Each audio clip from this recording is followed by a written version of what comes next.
Hello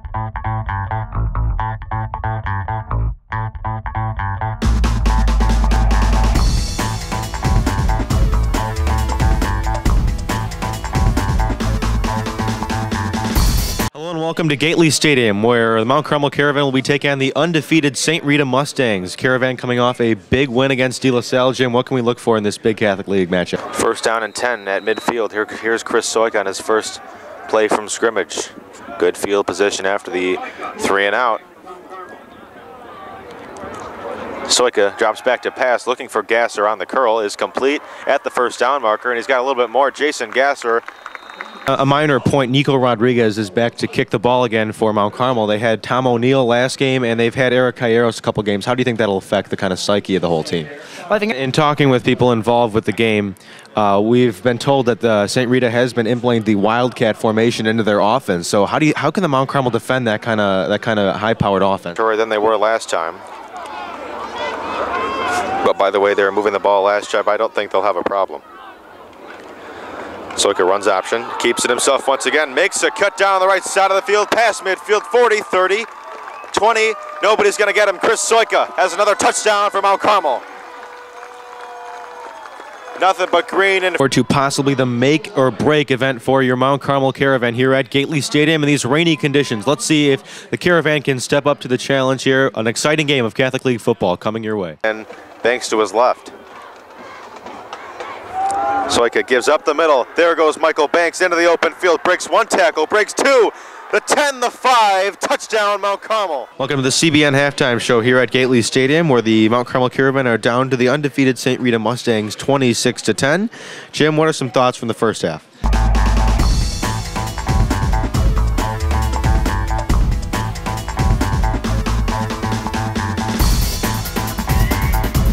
Welcome home.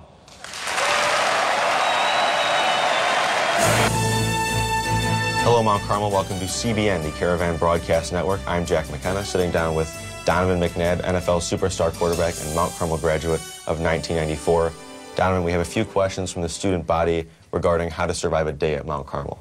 First one, a lot of people travel to Mount Carmel from long distances. When you were here, did you have to travel through 4 feet of snow uphill both ways to get here on time? Absolutely. You know, I had to walk, and I had no shoes, no clothes, no bus fee. No gas money. So it was a grind. You know, I had to walk 150 miles every day for school. I'm sure. Did the cafeteria serve the mystery meat then, too? It seems like mystery meat continues on not just high school, but in college and in the professional ranks as well. And I have a question personally. How did you ever manage to stay awake in Coach Nick's math class? You know what? I love Coach Nick. I love Coach Nick. Great guy. He always seemed to have a great joke and a great story for you. But his class is pretty boring at times. Donovan, thanks for the tips. Now back to homecoming with Rick Riley. And Rick, I'm available for help with the show after school ends in June, so keep me on track. Welcome back to homecoming. I'm Jack McKenna, sitting down with Donovan McNabb, a 6-time Pro Bowl quarterback. Hey. You're out of here, kid. What the heck? Good job.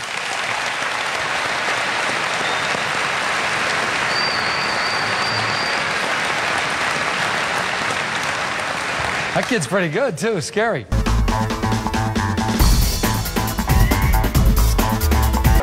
And like I mentioned before, you're a 1987 graduate of Mount Carmel and played with one of the football coaches, Bill Nolan.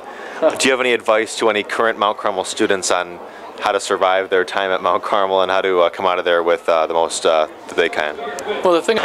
Cody Ross of the Giants is somebody that you coached earlier in his career, and he's having a great amount of success in the playoffs, especially, but also during this season. Can you describe a little bit about his work ethic and some lessons that can be learned from your teaching and then what he performed on the field? Coach, just showing that lessons on the baseball field can also be put into your life at Mount Carmel and after high school. So another great example of another Mount Carmel man who graduated with some great values and some great success in the job market later in life. So back to the Caravan football action. Exciting game of Catholic League football coming your way in the second half.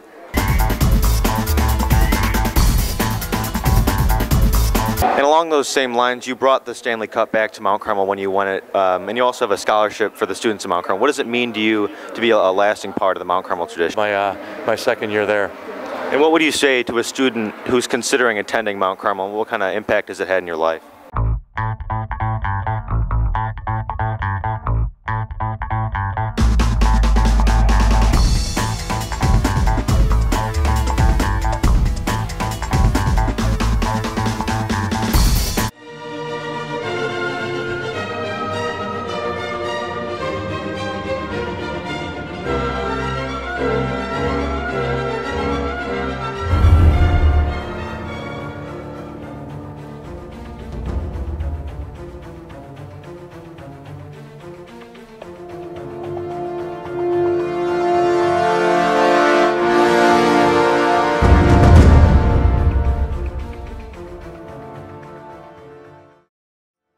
Torture chambers, vats of acid, and airtight vaults. In 1895, Chicago police uncovered gruesome evidence of multiple murders and torture in the dark hallways of the castle of H.H. Holmes.